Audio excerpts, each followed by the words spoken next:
Yo, what's up mga kaibigan? Nali na tayo magkwentuhan ang resulta ng mga games sa ika-6 na araw ng Eurobasket. First game ay sa pagitan ng Turkey at ng Estonia. At tulad lamang ng inaasahan ay naging one-sided ang game na ito at naging madali para sa bansang Turkey.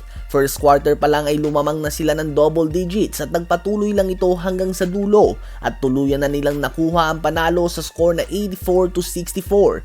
Ang NBA All-Star Alperen Şengün ay nagtala ng 21 points, 8 rebounds and 5 assists on more than 60% shooting sa field. 14 points and 10 rebounds din si Osmani, 12 points si Adam Bona at 11 points, 4 rebounds si Cedi Osman. Ang Turkey mga kaibigan ay may perfect record na 4 wins and 0 losses at may total na tambak sila ng 95 points sa 4 na panalo na yan. So may average winning margin sila mga kaibigan na 23.7 points per game. Subalit masusubukan nga sila sa kanilang next game laban sa bansang Serbia.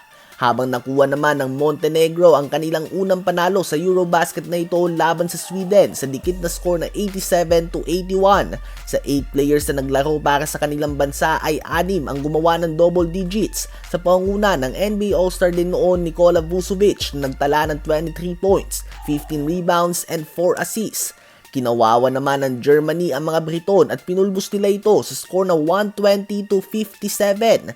Si Tristan da Silva ay nagtala ng 25 points and 5 rebounds on 10 of 12 shooting sa field. 19 points and 5 assists din si Dennis Schroeder. Double-double, 18 points, 10 assists si Franz Wagner at 13 points si Oscar da Silva. 4-0 na din nga ang record nila mga kaibigan at may total na tambak sila na 134 points sa 4 games na yan.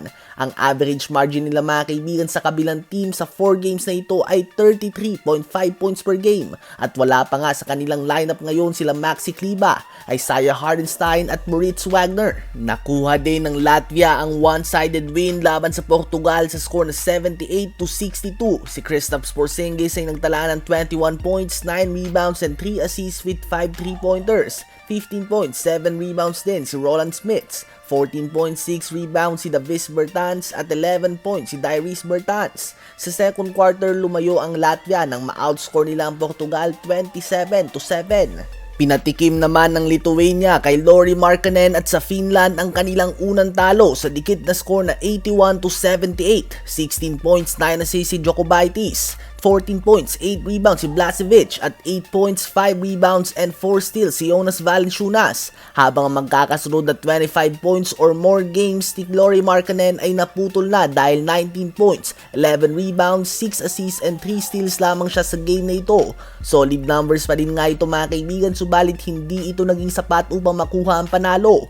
Ang Serbia versus Czech Republic naman ay simula pa lang nga ay tapos na ito. Natapos ang first quarter sa score na 27-5 at hindi na nga lumingon pa pabalik ang Serbia. Natapos ang game sa score na 82-60. 6 points lang nga si Nikola Jokic sa game na ito, subalit hindi na nga niya kinailangan pa na magtodo.